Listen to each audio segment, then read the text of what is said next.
What's up, everybody? I'm out here setting traps for Bass Boys Outdoors. Right here we've had a trap set, and it looks like, based off of some of the tracks, there's none that are really clear that I can show you, but it looks to me like there was an otter in this trap, but maybe I had too much mud placed on the track or something like that, but somehow the otter was able to get out. But we've got some beaver legs down here, something that coyotes and such cannot resist at all. And we've put some coyote gland, some coyote pee, and we've covered the trap again. We've got it set right here, and we've got these sticks up here so that the coyote will only come at this angle, which we did have an otter, but that is not what we intended to catch. But hopefully this time we'll catch something. So we've come down a little further on the trap line, and we've come up to this conibear that I had set in the water. Because over here, you see, we've got this hole in the ground full of water.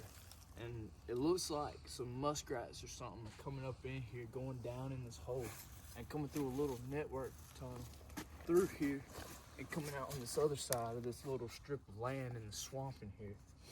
And this trap has been set, and I've been checking it, and nothing really much has happened to it. But today it finally set off. But I made one crucial mistake. The safety pin was still on there. Now, safety pins are the most critical thing to look for when you're setting conibears. They are both the safest, the thing that's going to protect you, and the thing that is going to mess up your traps when something goes through there. So right here, we're going to set it. There's a hole right here, as I mentioned. We've got some sticks covering over top where the conibear cannot completely protect.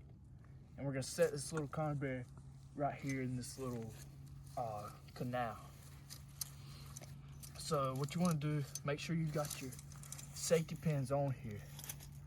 Then you're gonna close it up right here. Be very careful with conibears. The bigger 330 conibears can break your arm if you're not careful.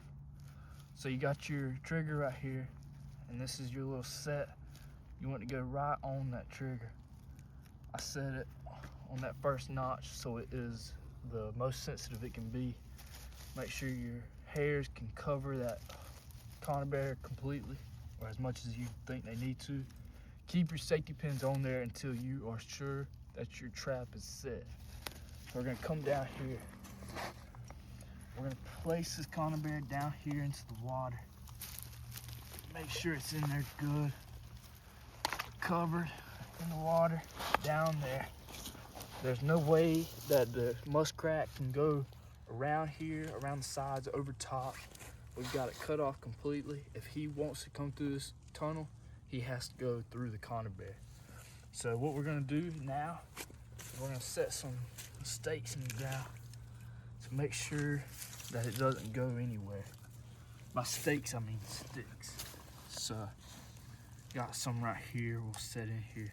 Make sure you got some good stakes. Usually if something goes in a conibear, it's gonna be dead. But I have had times where I've caught beavers in 330s, and it looked like other beavers had pulled it out of the way. So you just wanna make sure it's staked down so you don't lose it, something don't pull it out of the water. That's really what you're looking out for when you're setting stakes. So we're gonna cover up here over top of it so it can't go across from it or over it.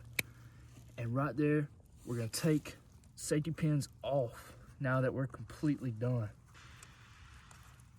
on both sides. And we'll come back tomorrow and see if we got a muskrat.